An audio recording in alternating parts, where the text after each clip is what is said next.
Yo, what is up guys? This is Troy D from the Troy D 24/7 Mall channel, your source for on point and no hype reviews. Welcome back yet again everybody. We are back with another fragrance review today. It feels good to be back here after a couple of days at the ICU, real busy right there. And so I'm back with another fragrance review. Today we're gonna talk about a fragrance that's pretty hyped, but then again, there's a lot of mystery with the lack of samples, the lack of people really owning this one. A lot of people really want to know what is the lowdown with this very mysterious fragrance. Before I continue, please do not forget to like and subscribe, guys. Liking, subscribing, watching the ads is very important to this channel, and we are growing each and every day thanks to you guys. So if you've already done that, thank you so much. If you haven't, it's free on your end to do. Thank you for your support. Now, the fragrance that we will be talking about today comes from the house of Boadicea the Victorious.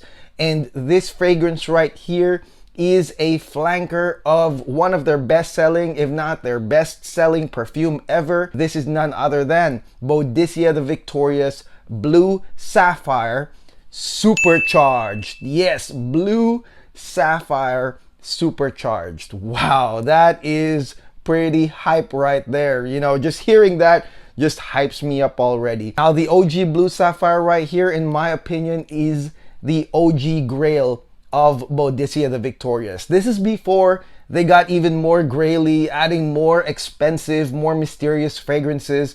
Before all that, the real hype train was on Blue Sapphire. And why was Blue Sapphire so great?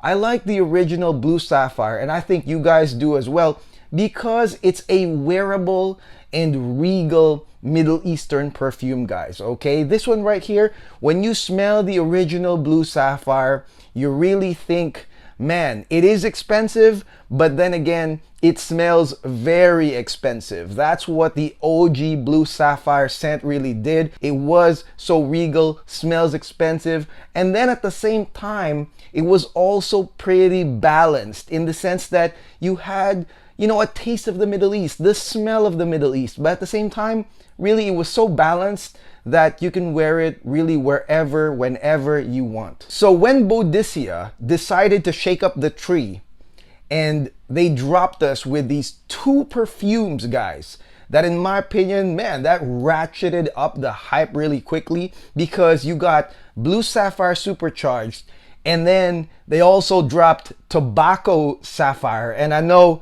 I'm gonna make that video too, guys, okay? A lot of y'all are really persistently messaging me every day to do it. Yes, I will, guys. These two right here, these two were so hyped.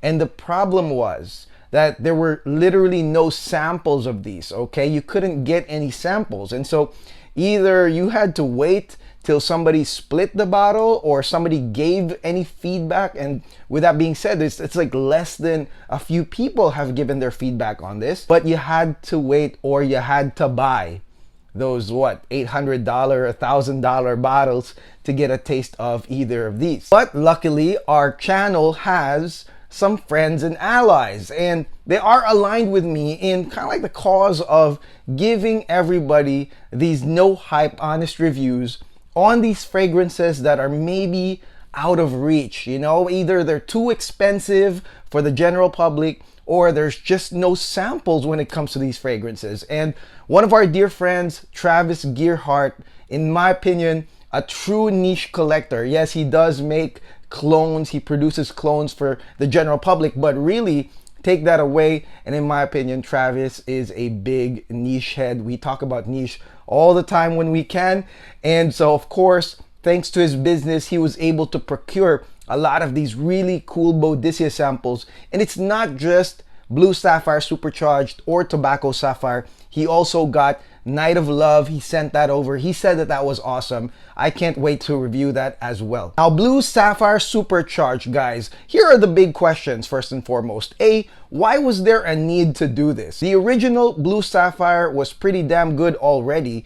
What is the supercharged part, or why did they even need to do a flanker? Is this a typical cash grab that some companies do when they take an already existing, already successful, popular perfume and then they make a flanker so maybe people would jump in and buy that too. That is one of the big questions right there. And another question is, what's the supercharged part, right? Is this like Boadicea Blue Sapphire on steroids? Is that really what this is? I mean, it's already on steroids. So what do you call that? I mean, steroids on steroids? I don't know. And more importantly, the big questions as well are going to be, A, is this fragrance okay to buy if you already have Blue Sapphire? So that's one question right there.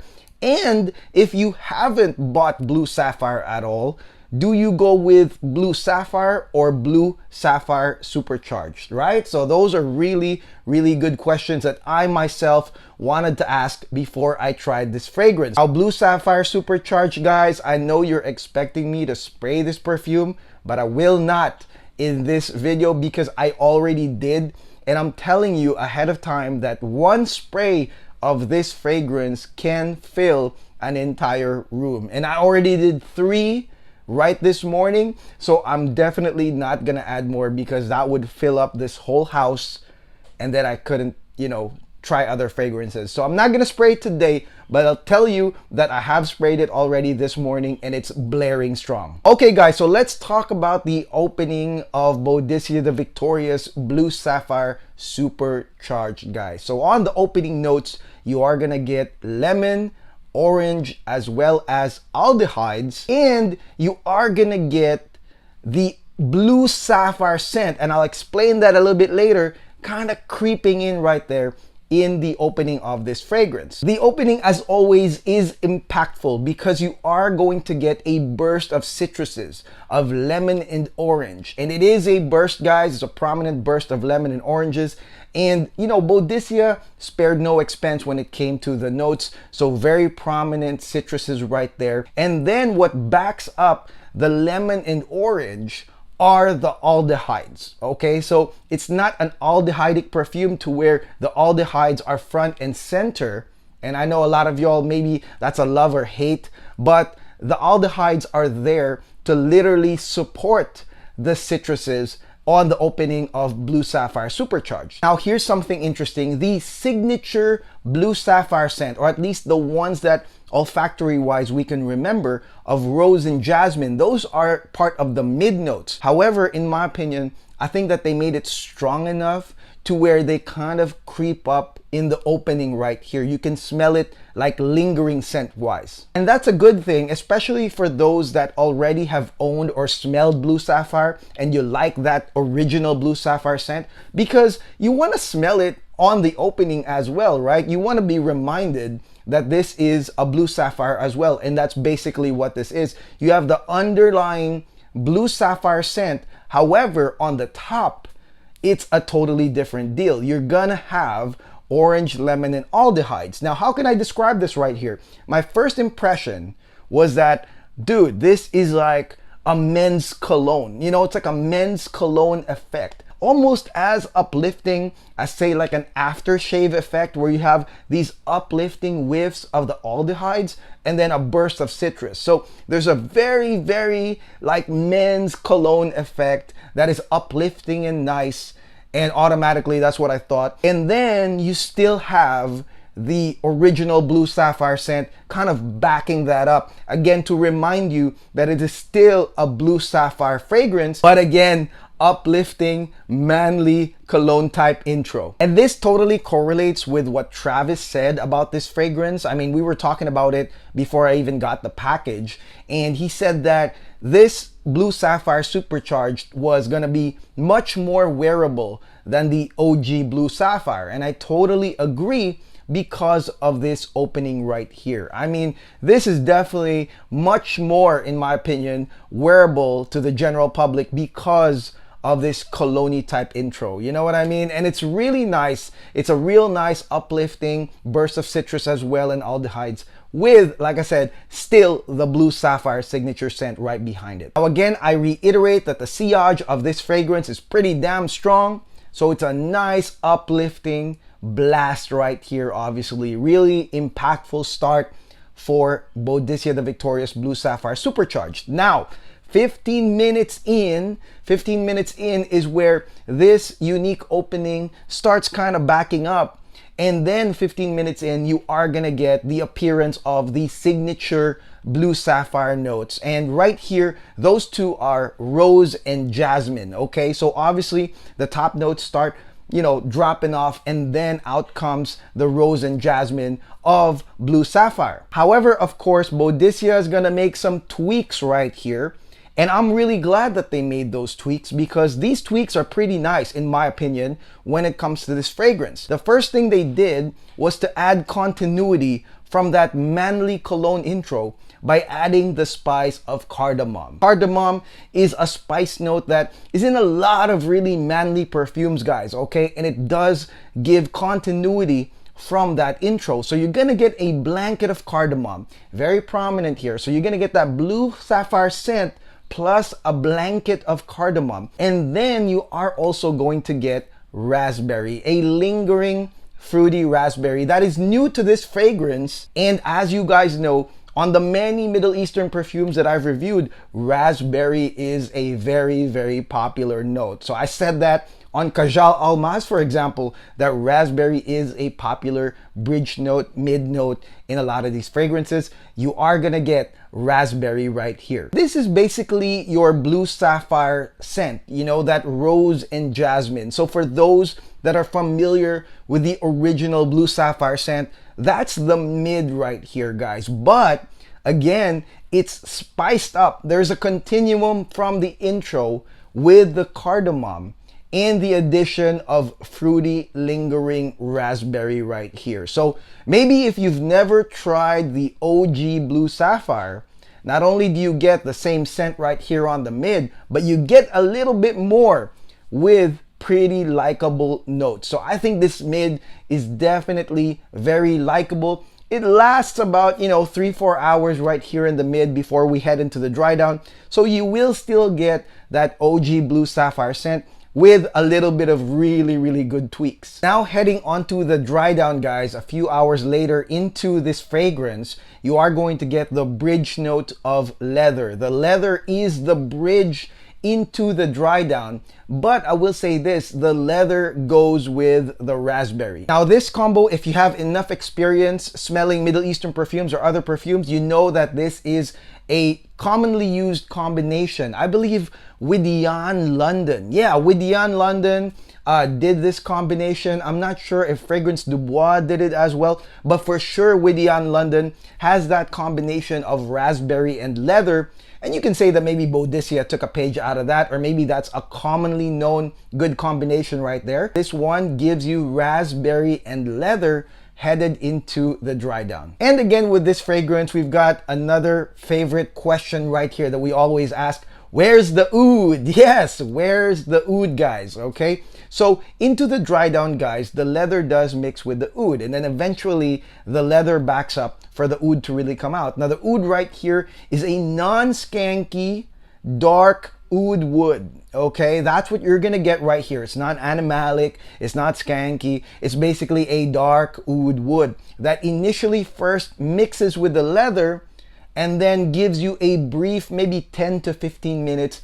of this dark oud wood on its own. Now, like I said, this oud doesn't last for so long because eventually amber does come out. You're gonna get your sweet honeyed amber as well as earthy patchouli. So it's gonna be oud, amber, and patchouli. The oud will not be out there for maybe 15 minutes on its own initially, 15 minutes, then is gonna be sweet amber and patchouli, giving you a warm and comforting dry down to this fragrance. Okay, it's a sweet honeyed amber with oud, dark oud wood, and patchouli. It's a common dry down, guys, but it's a nice, regal, comforting, fade to black dry down with Boadicea the Victorious Blue Sapphire Supercharged. Now overall, when we look into these additions to the original Blue Sapphire, that man's cologne intro, the cardamom spice, and the leather raspberry bridge near the end, obviously this to me is a masculine perfume, 100%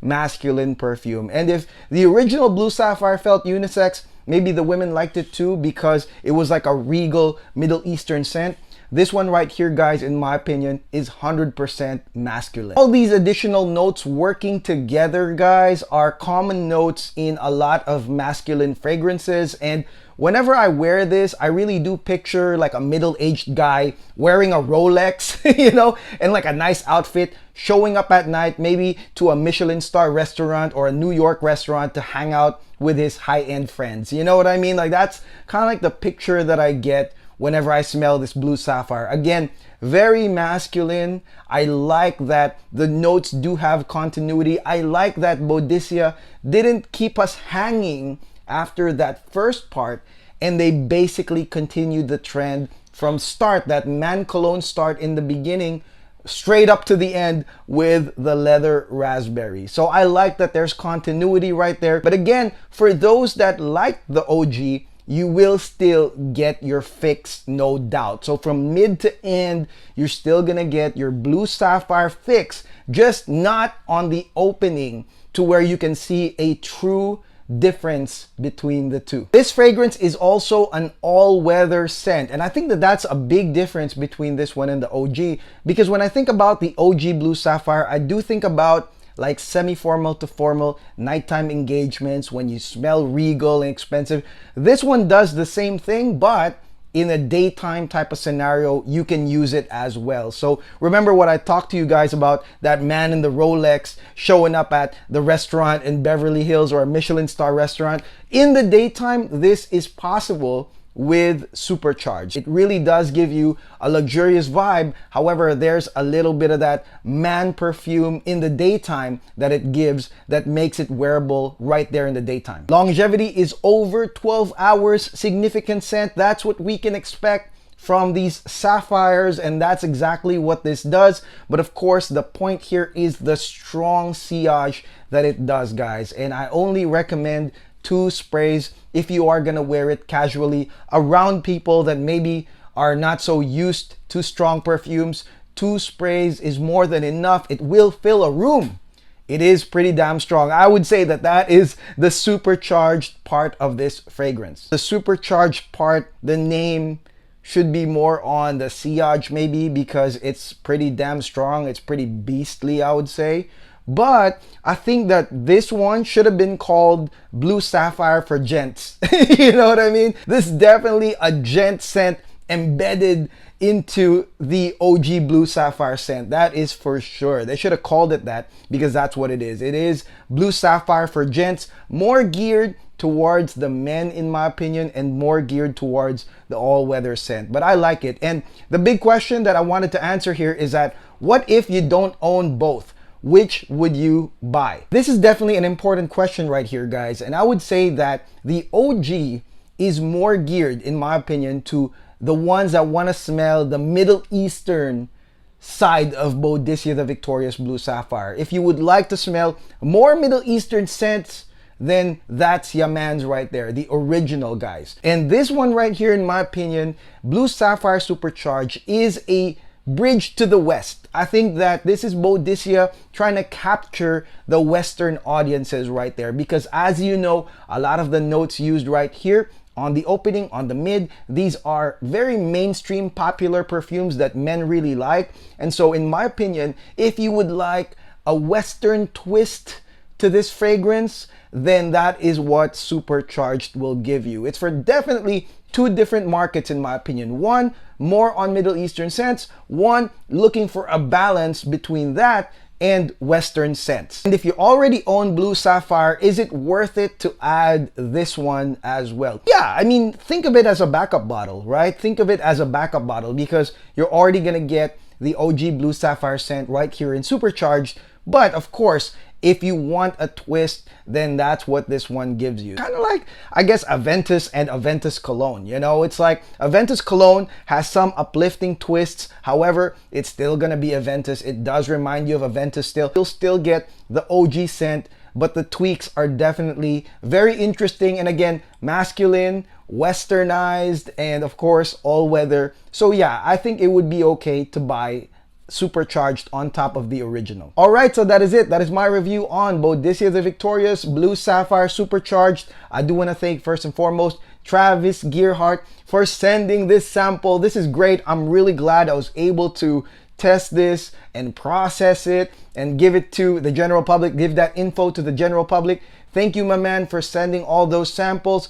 Obviously, next is gonna be Tobacco Sapphire. That's gonna be another really interesting review, guys. And if you've already tried this fragrance, or you own the full bottle, or you own both, let me know in the comments below what y'all think of Blue Sapphire Supercharged. Okay, I would love to know your feedback.